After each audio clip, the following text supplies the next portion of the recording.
Dear students and viewer, আগের ভিডিওতে আমরা ক্লাস 11-এর যে কোনো কোণ ও সংযুক্ত কোণের ত্রিকোণমিতিক অনুপাত সমূহ নিয়ে থিওরি পোর্শনটা আলোচনা করেছিলাম।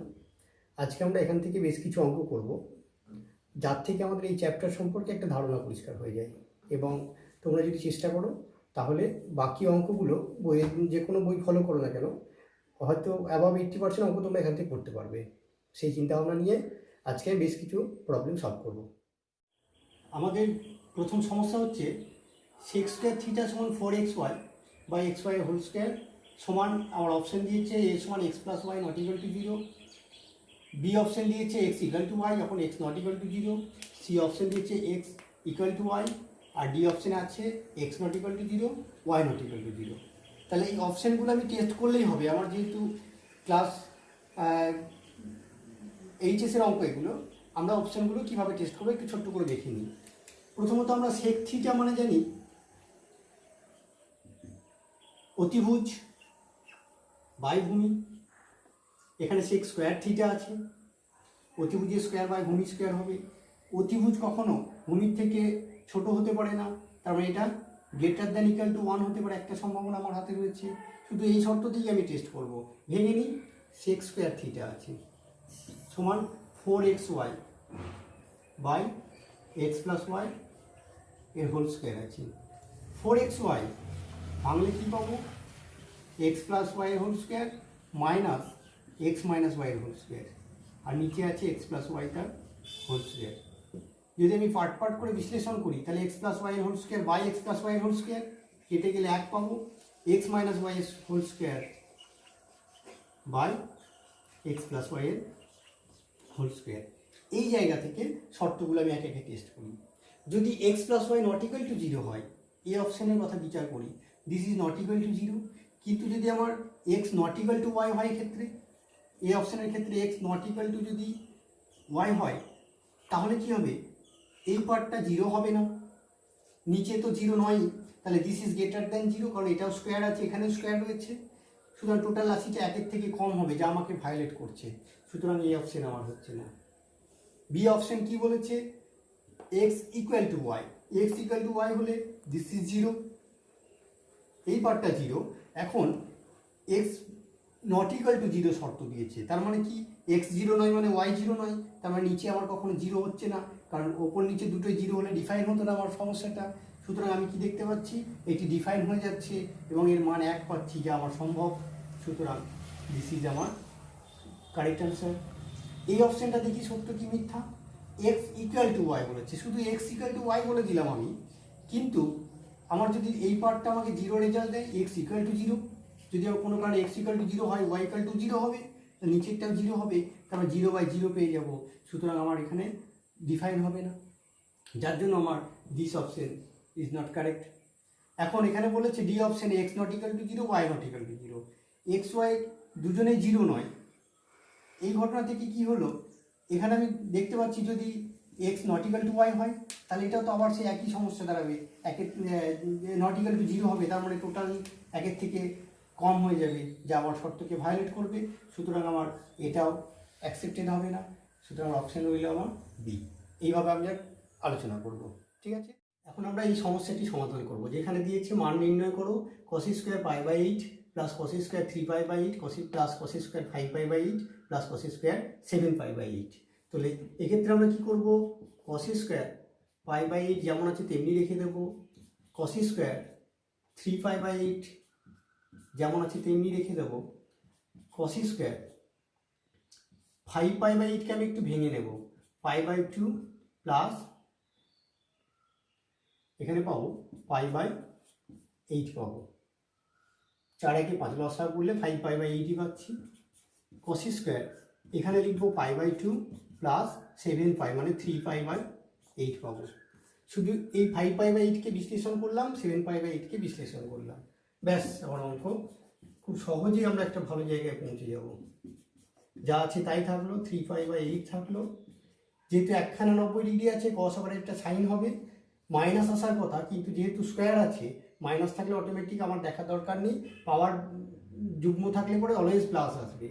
190 ডিগ্রি কসটা হয়ে যাবে আমার সাইন, তাহলে sine square pi by eight পাবো, প্লাস এখানেও তাই পাবো sine square pi by 3 pi by 8।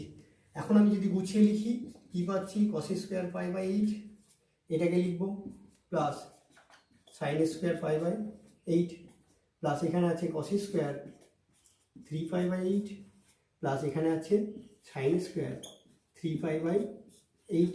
মিলে গেছে পাই বাই 8, তাহলে কস square theta plus sine square theta সমান 1 দেবে, এখানে কস square theta plus sine square theta সমান 1 দেবে, অর্থাৎ আমি মান পাবো 2।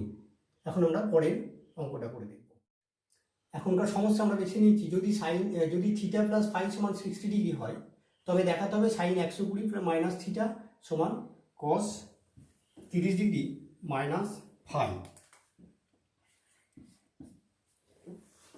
যেহেতু থিটা প্লাস ফাই সমান 60 ডিগ্রি রয়েছে, আমি থিটা বের করে নিলাম, থিটা সমান হচ্ছে 60 ডিগ্রি মাইনাস ফাই, এটা আমার হাতে থাকলো।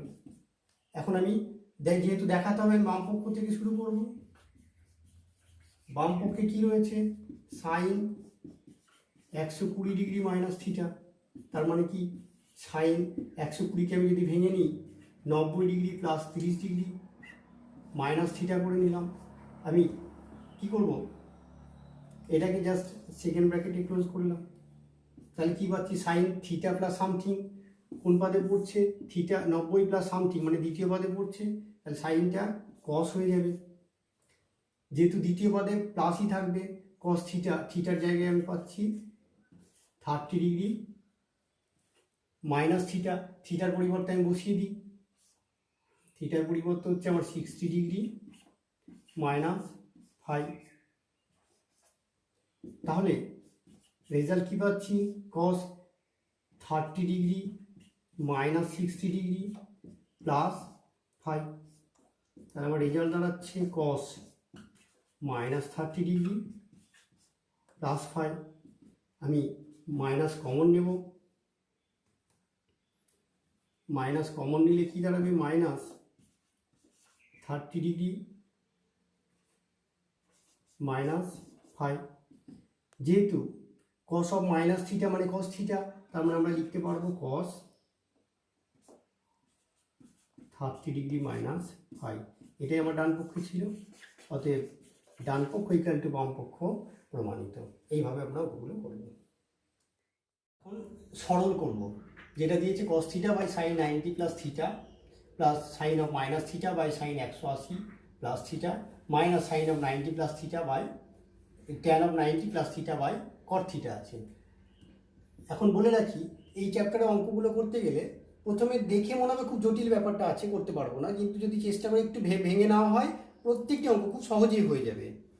দেখি কি বলেছে, এটা থেকে ভাঙলে আমরা পাবো কস থিটা, কস থিটাই পেলাম, সাইন 90 প্লাস থিটা, তার মানে আমার দ্বিতীয় পদে আছে 90 প্লাস থিটা, দ্বিতীয় পদটা সাইনেরই ঘর, তাহলে আমার চিহ্ন হবে প্লাস, যেহেতু সাইন একখানা 90 আছে যার জন্য আমার হবে কস থিটা হবে, plus sine of minus theta আছে, তার মানে লিখতে পারবো মাইনাস সাইন থিটা, মাইনাস বাইরে বের করে নিয়ে আসতে পারবো।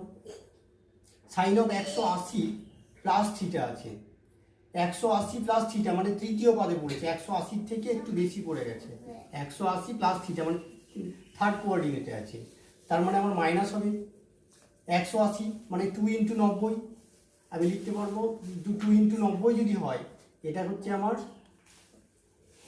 সাইনই থাকবে, সাইন থিটা হলো, minus tan of 90 plus theta, তার মানে দ্বিতীয় পদে পড়েছে, দ্বিতীয় পদে হলে পরে সাইন ছাড়া সব মাইনাস হয়, ট্যান আছে তাহলে মাইনাস হবে, মাইনাস একখানা 90 আছে তাহলে ট্যানটা আমার কট হয়ে যাবে, আর নিচে রয়েছে কট থিটা। তাহলে আমি কি দেখতে পাচ্ছি, এখানে আমি পাচ্ছি cos theta by cos theta 1 পাবো, মাইনাস সাইন থিটা 1 পাবো, আর কি পাচ্ছি মাইনাস মাইনাস প্লাস হয়ে যাবে, cot theta by cot theta 1, তাহলে আমি টোটাল রেজাল্ট পাবো 3। এইভাবে আমরা এই টাইপের সমস্যা একটা সমাধান করে দেখি। বলেছে n সংখ্যক পদ পর্যন্ত সমষ্টি নির্ণয় করো, যেখানে আছে sine theta plus sine pi plus theta, sine 2 pi plus theta, sine 3 pi plus theta, sine 4 pi plus theta and so on, এইভাবে চলতেই থাকলো। তাহলে এগুলো আমি একটু পরিষ্কার করে নিই। সাইন থিটাটা আমার সাইন থিটা রেখে দিলাম, sign pi plus theta, sign pi plus theta অর্থাৎ তৃতীয় পদে পড়ছে, তাহলে আমার একটা মাইনাস চিহ্ন চলে আসবে, যেহেতু ট্যান ছাড়া সবাই এখানে রেখে দিই।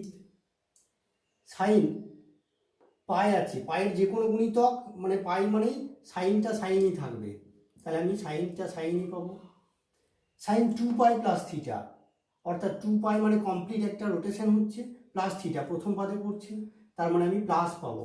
সাইন যেহেতু পায়ের গুণিতক আছে, চোখ বন্ধ করে সাইনটা সাইনই থাকবে। এইভাবে আমি বিশ্লেষণ করলে এটা আবার 3 পাই প্লাস থিটা, আবার আমি পাচ্ছি এখানে পাচ্ছি 3 পাই মানে সাইন সাইনই থাকবে।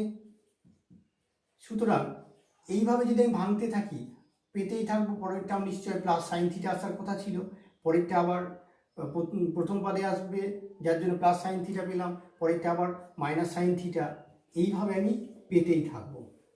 এখন যদি আমরা দেখি এন সংখ্যক পদ পর্যন্ত বলেছে, এখন এন জোড় সংখ্যা হলে কি হবে?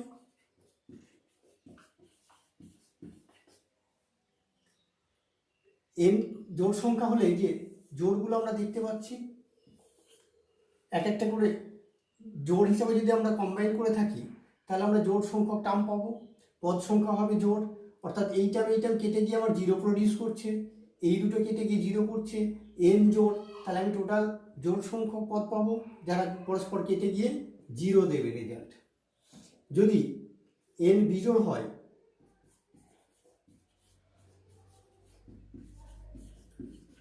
এন বিজোড় হলে কি পাবো? এন বিজোড় হলে বিজোড় সংখ্যক টার্ম পাবো।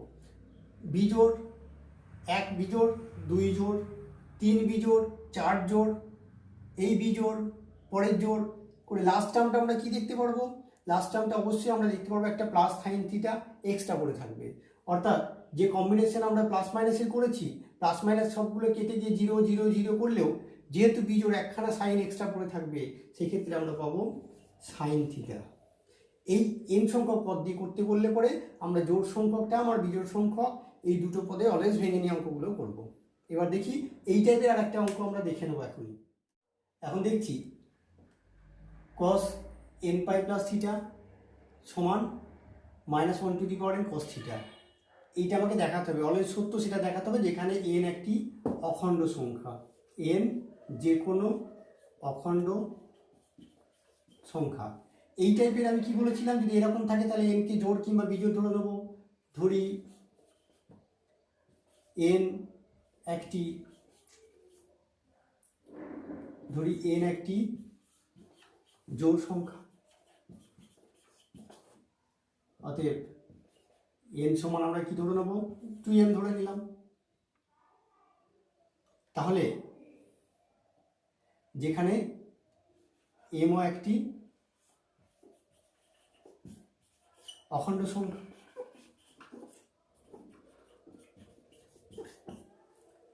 তাহলে আমরা বাম পক্ষে বসিয়ে দেখি কি রেজাল্ট দেয়, ডান পক্ষে দেখবো সে একই রেজাল্ট দিচ্ছে কিনা। বাম পক্ষ সমান cos অফ n এর পরিবর্তে বসালাম 2m পাই আছে প্লাস থিটা আছে, সমান কি দিচ্ছে cos of m into 2 pi plus theta. অর্থাৎ দেখতে পাচ্ছি 2 পাইয়ের একটা গুণিতক, m একটা অখণ্ড সংখ্যা, 2 পাই মানে একটা রোটেশন কমপ্লিট হচ্ছে, m ইন্টু 2 পাই মানে m খানা রোটেশন কমপ্লিট হচ্ছে, তারপরে থিটা কোণ তৈরি করেছে অর্থাৎ ফার্স্ট পদেই থাকছে। তো সুতরাং আমরা এখানে সবাই পজিটিভ হয়, cos থিটাই হবে যেহেতু পাইয়ের গুণিতক আছে, তাহলে আমরা শুধু cos থিটা পেলাম। ডান পক্ষে কি আছে দেখে নিই একবার। ডান পক্ষে রয়েছে -1 টু দি পাওয়ার n মানে তো আমরা ধরেছি 2m cos থিটা। তো এটাকে আমি যদি ছোট করে দেখে নিই, -1 টু দি পাওয়ার 2 যদি আমি ভাবি, m রাখলাম cos থিটা, -1 স্কোয়ার মানে তো প্লাস দেবে আমাকে রেজাল্ট, তার মানে প্লাস 1, 1 পাওয়ারে যাই থাকুক না কেন 1 দেবে, 1 ইন্টু cos থিটা সমান আমি পাবো কি cos থিটা। দেখতে পাচ্ছি বাম পক্ষ সমান ডান পক্ষ হয়ে গেছে। এখন আমার যদি দেখা যায় m একটি বিজোড় সংখ্যা হয়, তা আমরা এখন কি মনে করব? তাহলে আমরা এখন জোড়ের জন্য হলো, তাহলে আমরা এখন ধরে নিচ্ছি m একটি বিজোড় সংখ্যা, m একটি বিজোড় সংখ্যা। ধরি n সমান 2k + 1, যেখানে k একটি অখণ্ড সংখ্যা, কি একটি অখণ্ড সংখ্যা। তাহলে আমি বামপক্ষ কি দেবে আমাকে রেজাল্ট? বামপক্ষ দিচ্ছে cos অফ n এর পরিবর্তে আমি বসাবো 2k + 1 × পাই প্লাস থিটা দেবে। তার মানে আমি পাচ্ছি cos of 2k pi plus pi plus theta.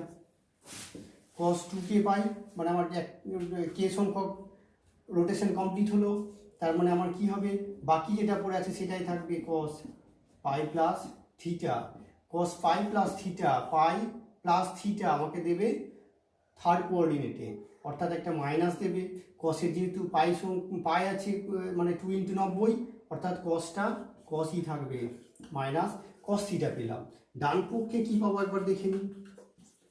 ডান পক্ষে আমার আছে -1 টু দি পাওয়ার n, এর মানে হচ্ছে আমি ধরেছি 2k + 1 × cos থিটা। বিজোড় সংখ্যক -1 গুণ করতে হবে। বিজোড় সংখ্যক -1 গুণ করলে মাইনাসই পাবো, মাইনাস পেলাম। আর আমার যেমন cos থিটা রয়েছে cos থিটা পেলাম। তারপরে দেখতে পাচ্ছি দুই পক্ষের রেজাল্ট সেম পেয়ে গেছি।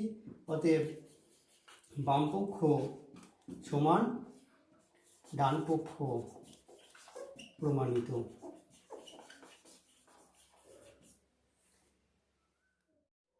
এখন দেখব 2 to the power sin square theta plus 2 to the power cos square থিটার লঘিষ্ঠ মান কি করে নির্ণয় করা যায়। যখনই কোনো অঙ্কের লঘিষ্ঠ মান বা গরিষ্ঠ মান নির্ণয় করব, তখন আমাদের টার্গেট থাকবে হোল স্কয়ার ফরম্যাটে নিয়ে যাওয়ার। এখান থেকে আমরা হোল স্কয়ার ফরম্যাটে নিয়ে যেতে পারছি না, সুতরাং আমি শুরুটাই করবো এখান থেকে। 2 to the power sin square theta plus 2 to the power cos square theta, তার হোল স্কয়ার থেকে শুরু করব। কি আছে, a + b এর হোল স্কয়ার আছে, আমি a - b এর হোল স্কয়ার নিয়ে যাব। a মাইনাস b তার whole square plus 2a b।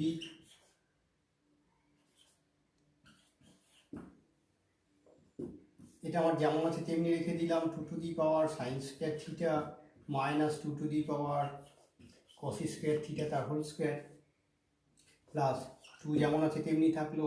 এই দুটো দুইয়ের পরিবর্তে আমি কি করব, পাওয়ারে পাওয়ারে অ্যাডিশন হবে, sin square theta plus cos square theta. তাহলে আমার পাচ্ছি 2 to the power sin square theta 2 to the power cos square theta তার whole square plus 2 × sin square theta plus cos square theta মানে হচ্ছে 1। তাহলে আমি পেলাম 2 to the power sin square theta minus 2 to the power cos square theta plus 4।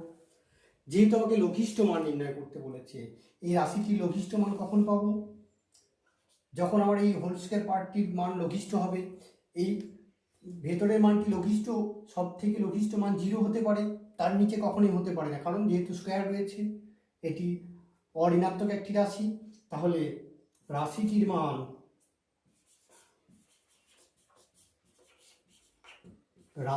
মান লঘিষ্ঠ হবে যখন 2 to the power sin square theta minus 2 to the power cos square theta এর whole square সমান 0 হবে। পেলাম। তার মানে আমার রাশিটির লঘিষ্ঠ মান কত দাঁড়াচ্ছে, এর হোল স্কয়ার সমান দাঁড়াচ্ছে আমার 4। অতএব 2 to the power sin square theta plus 2 to the power cos square theta এর লঘিষ্ঠ মান 4। এর লঘিষ্ঠ মান যদি 4 হয়, যখন স্কয়ার থাকবে না তখন কি পাবো, অতএব 2 to the power sin square theta plus 2 to the power cos square theta এর লঘিষ্ঠ মান পেতে পারি, এর লঘিষ্ঠ মান +2 অথবা -2। হিসাব মতো -2 হচ্ছে সব থেকে কম। কিন্তু একটা জিনিস আমি অবজার্ভ করব, প্রথম রাশিটা আছে 2 টু দি পাওয়ার সামথিং, পরের রাশিটাও আছে 2 টু দি পাওয়ার সামথিং।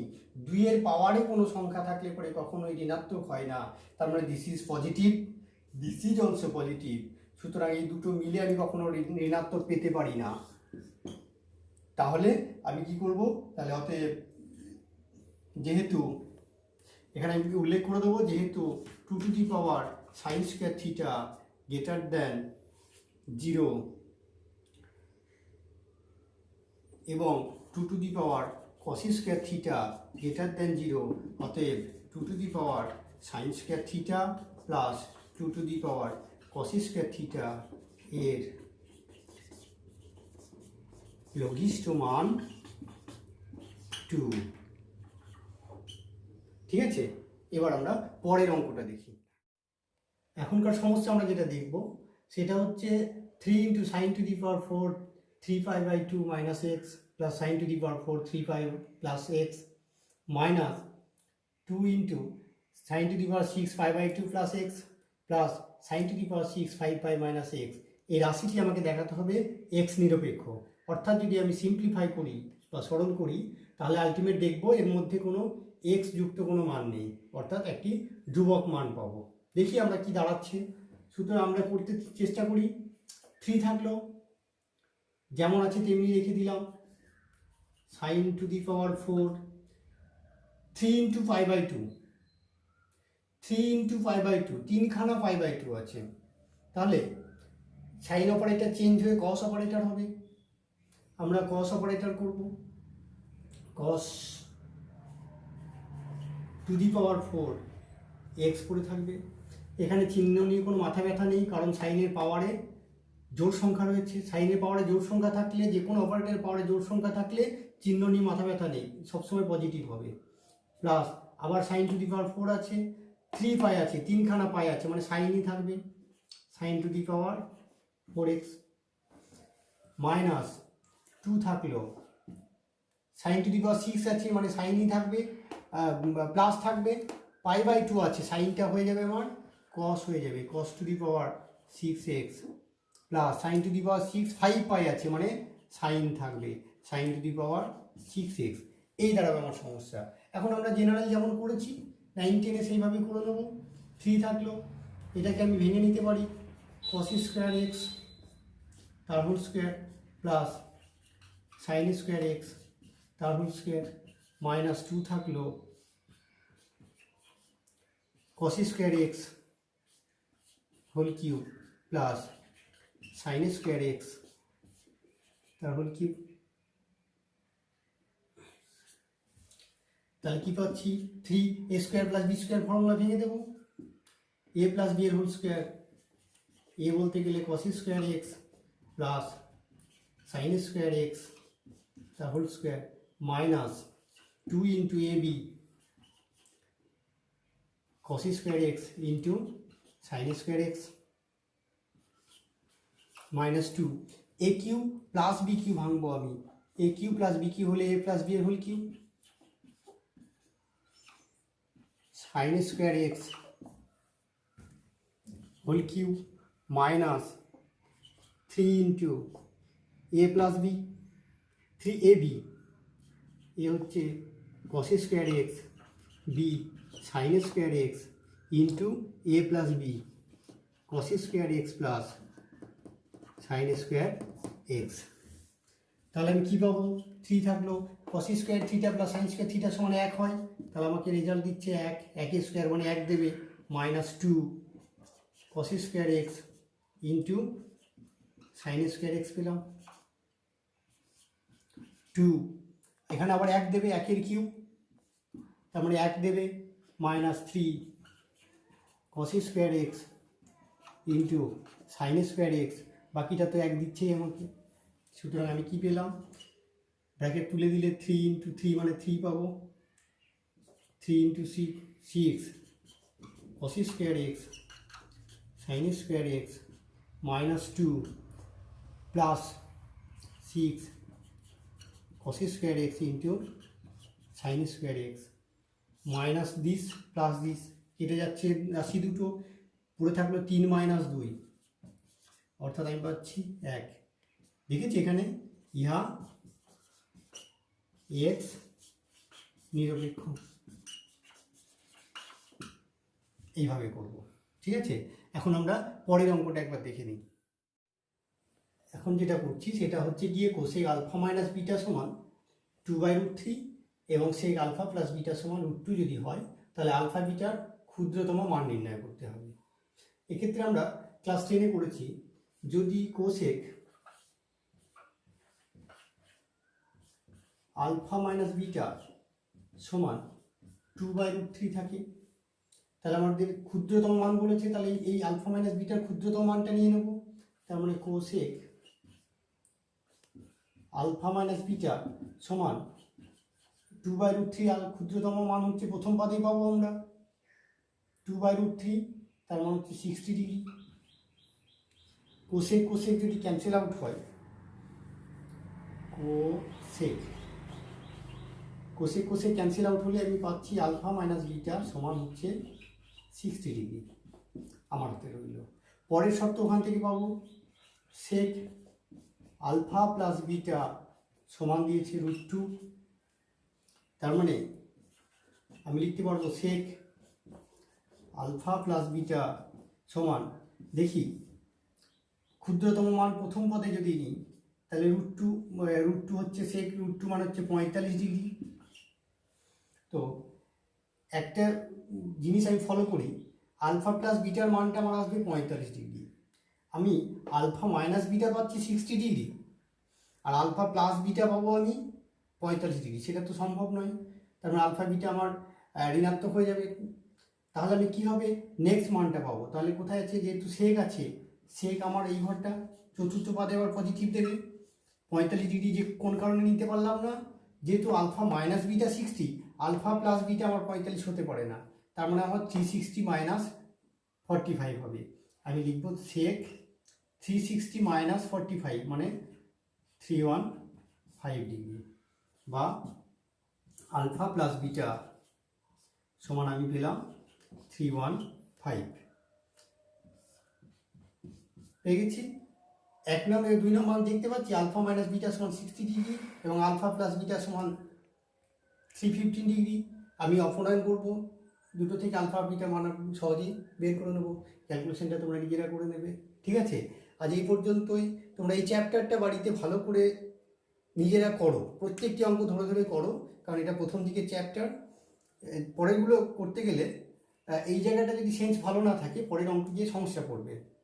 ঠিক আছে, আজ এই পর্যন্ত। ভিডিওর লিঙ্ক বারে বারে সেন্ড করা সম্ভব হচ্ছে না, ওই সবাই রিকোয়েস্ট করছো কমেন্টে গিয়ে যে স্যার নেক্সট এই ভিডিও লিঙ্কটা সেন্ড করুন। এটা তোমরা অটোমেটিকই পেয়ে যাবে যদি সাবস্ক্রাইব করে নোটিফিকেশানে গিয়ে অল নোটিফিকেশানটা তোমরা ক্লিক করে রাখো, তাহলে অটোমেটিক লিঙ্কটা পেয়ে যাবে। আমাদের চ্যানেলের সঙ্গে যুক্ত থাকো, তাহলে আর বারে বারে আমার পক্ষে পাঠানো সম্ভব হচ্ছে না। এই হোয়াটসঅ্যাপে যেভাবে আসছে যে স্যার লিঙ্কটা দিন, এটা সম্ভব নয়। সুতরাং তোমরা নোটিফিকেশানটা অন করে রাখো।